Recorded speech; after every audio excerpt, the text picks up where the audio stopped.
Okay, today we're going to finish up lecturing on integration before our test. We've got a test next Friday, which means we have 3 class days next week for you to get caught up on stuff and work review problems and those type things. So we're going to finish up on that today. Just a quick reminder, you've got a homework due tonight, a web assign due tonight, and 2 FRQs due tonight.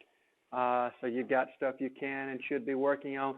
2 web assigns already assigned for Monday and Tuesday. You already know how to do all of those things, so go ahead and, as time permits, get started on those. Today's lecture is on 34, numerical integration, and it's really, if you notice, we've only got 4 slides here. It's very short, very sweet, very to the point here. We've learned how to integrate. We've learned the first thing we learned was power rule. Then we learned some trig identities that we needed to know. We learned you-do substitution. We've talked about integrating and the antiderivative is ln and how to integrate natural log. But with all of that in our arsenal, sometimes even the simplest of functions, like this one I've got right up here, we can't solve using those techniques that we've got. Some functions we cannot integrate no matter how much calculus you study, because there's not an antiderivative that can be found. But yet when we look at this graph from 0 to pi over 2, which I've got drawn right here, it's obvious that there should be a number for that, right? Because it's obvious that there's area underneath that graph. So if we're asked to do something like this sometimes, we're going to have to go back to where we started from. We're going to have to go back to trying to solve it with numerical techniques. Okay? Now, what do you think I mean by numerical techniques? What have you done that's numerical in nature? Where did we start at? We started with left and right Riemann sums. Okay? Those are good indicators, or those are good approximations to what the actual integration would be. Now, in today's world with calculators and computers that are able to do things at such a high level, come on in, my lady. All right. This is a much more accurate way of doing things than it used to be 40 years ago when we didn't have all of these calculating abilities. We've talked briefly about, I don't know that you've had to do one. Have we done a midpoint Riemann sum? It's in an FRQ. And what a left Riemann sum means what?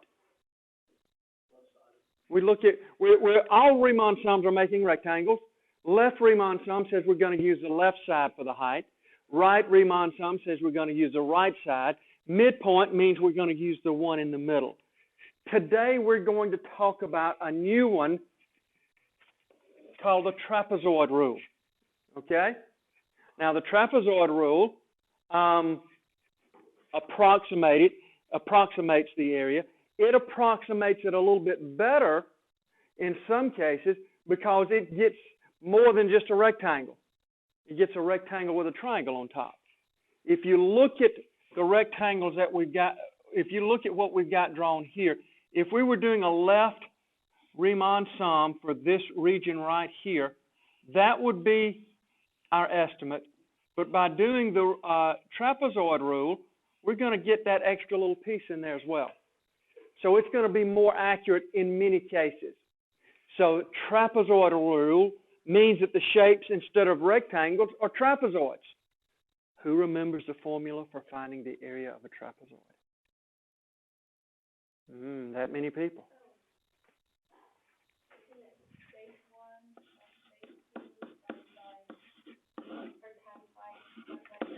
Very good.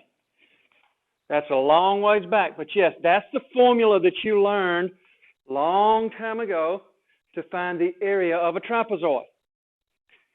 Now, base 1 is going to be, let's look at this. Base 1 is going to be one side of the trapezoid. Base 2 will be the other side of the trapezoid. And the height will be the distance between the two sides there. So those are the three figures that we've got to have each time. Base 1 right here, base 2 right here, height right here. Then when we go over to the next section, that's base 1, that's base 2, this is our height. And we continue that same process, base 1, base 2, height. And we just find each of those and add them up. Okay? No, there's no shortcut to this, okay? This is as short as it gets. So let's go through this particular problem here that I've got on the board here. Approximate the area by finding the area of the trapezoids. So our function is y equals sine x. How many rectangles, and I use that term loosely, or how many trapezoids do we have? 1, 2, 3, 4, 5, 6, 7, 8. And some of you would say, no, I've only got 6 trapezoids there. Why would you say that? The 2 on the ends look like triangles, don't they? And yes, I would agree with you. They do look like triangles. What is the first base right here? How tall is that side there? 0. So we're still going to treat it as a trapezoid to keep our formula intact. So when we're trying to find the first one, it would be 0 plus whatever the sine of pi over 8 is, times, how wide is this thing here? It's pi over 8 minus 0, all divided by 2. Now I'm writing it out like that for a purpose. Hopefully you're going to see a shortcut here in a second, okay? We're not going to do any calculations. I'm confident you can use your calculator to get the actual numbers here. Well, let's look at the second one, which is this region right here that I'm going to outline in blue.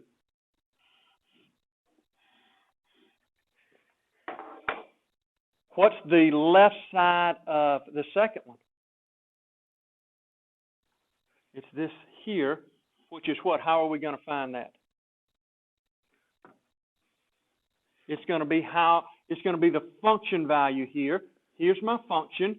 We're at x equals pi over 8, so it's going to be sine of pi over 8 plus, when we go over to the next one, the function's still sine. We're at pi over 4, sine of pi over 4. How tall is it? How far is it from pi over 4 to pi over 8? Pi over 4 minus pi over 8, all divided by 2. Now, I know we said we aren't going to do the math, but if you did this math, you would find that that's pi over 8.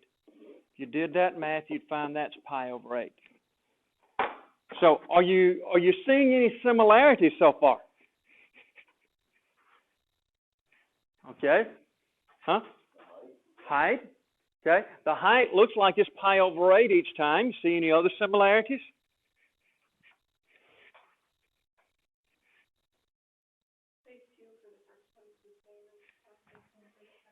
Base 2 for this one is the same as base 1 for this one. And they both also have 2's in them. Well, let's see if that same pattern continues. Okay? Now, when we're looking at the third one, that's going to be this side and this side. The left side is at pi over 4, so that's going to be the sine pi over 4. Lo and behold, it's the same pattern's continuing. The next one over is the sine of 3 pi over 8. We're going to do 3 pi over 8 minus pi over 4, which again, if you do that math, works out to be pi over 8. So suddenly there's a lot of similarities here suddenly. Do you see that? That's nice. So we can write out all 8 of these, but there's a nice formula that you can use instead of writing out all 8 if you choose to. This first function value here is only going to be used one time. So it's going to be the first function value. Then what about the sine of pi over 8? We used it twice. Pi over 4, we used it twice. And if you keep looking, you'll see that we're going to use that every time. 2 times the sine of pi over 8 plus 2 times the sine of pi over 4 plus 2 times the sine of 3 pi over 8 plus 2, I don't have enough room, times the sine of 4 pi over 8, which is pi over 2, plus 2 times the sine of 5 pi over 8, plus 2 times the sine of 6 pi over 8, which is 3 pi over 4, plus 2 times the sine of 7 pi. Am I going too far? Nope, I'm right. 7 pi over 8 plus the sine of pi. And notice I didn't put a 2 on the sine of pi. Can anybody tell me why I didn't? It's going to be on the end over here, right? It's this value right here, and it's only in one of the trapezoids. So that's all. This that I've got written down here is all of this stuff in here every time. Well, what else do we need? We need a 1/2, don't we? Because all of them were divided by 2. And what did we say the width on all of them was? Pi over 8, wasn't it? We had pi over 8. So if you want to, instead of finding 8 different trapezoids, this formula will work. 1/2 pi over 8, 0, 2 times that, 2 times each one of the inside ones. The first one and the last one are just going to be the function value one time. So it's the first function value one time, the last function value one time. All of the others in the middle are going to be used twice. How hard is that? Okay? Pretty straightforward. Now, I must say this. This only works if all widths are the same. If all the widths are the same. If one of them's just a little bit wider than the others, all bets are off. This doesn't work any longer. You've got to go back and find each trapezoid and add them together. But if you're doing an approximation, then it should work out just fine. Okay? Questions on that? Relatively simple, I think. All right, look at this particular problem. Approximate the area of the shaded region using the trapezoidal rule with n equals 8. What do you think n equals 8 means? 8 subintervals, okay? So, see if you and somebody next to you can figure out what that is. I'm going to give you about 2 or 3 minutes to see if you can come up with that solution for us. Then we'll write it up on the board.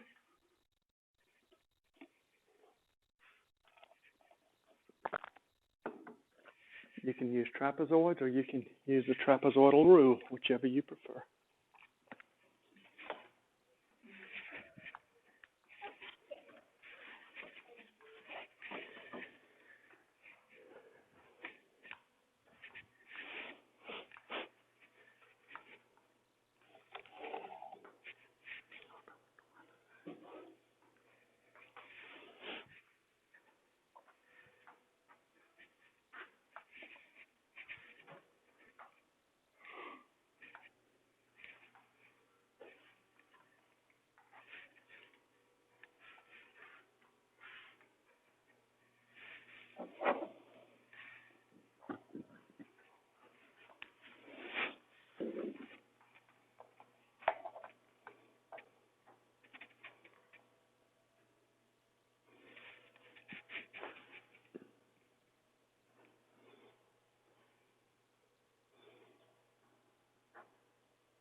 Did y'all get that? Okay. And there's no exact right answer there, okay? I was lazy and chose to use integers there. You could have said, well, I don't think that this first one is 1. I think it's 1.25. If you do that, that's fine, as long as you give me supporting work. What you're going to see when you have to do a problem like this, it's going to be in an FRQ that says, show the computations that lead to your work. What does that mean? Don't just write down 44. Show me this written out. Now, you don't have to go over to the side and line all your numbers up and add them, but you've got this written out and then the formula and the solution. That's what we're asking you there. Show that how you got that. So anything in that neighborhood is going to be accepted there. If you came up with 70, you'd be hard-pressed to get it right there. But anything in the low to mid-40s, you're probably going to have a correct answer there, okay? All right, most of the time, this is the type problem that you're going to see, either one like this or like this. This is more of a real-life application that people would use of how to find out the area of this. So how do we find an area of a plot of land that looks something like this? We're giving you discrete data up here. Now, I'm going to tell you, always be careful when you're using discrete data. When you're given a table like this up here, you've got to be careful because that's when you're going to have a scenario where the widths are not always the same. If you're ever going to have one, that's when it's going to be, when the widths aren't always the same, when you have something like this. Are my widths between my x's or between my y's? Between my x's. Very good. So if I look at this, it's 100, 100, 100, 100. Everything's 100, so I'm okay to use just the formula each time, the trapezoidal rule that we talked about. So I can use 1/2. How far is it between each one? Which 100, 100, 1/2 times 100. And then the first one's going to be written down once, 2 times each of the others. 2, oops, there's a plus sign in there.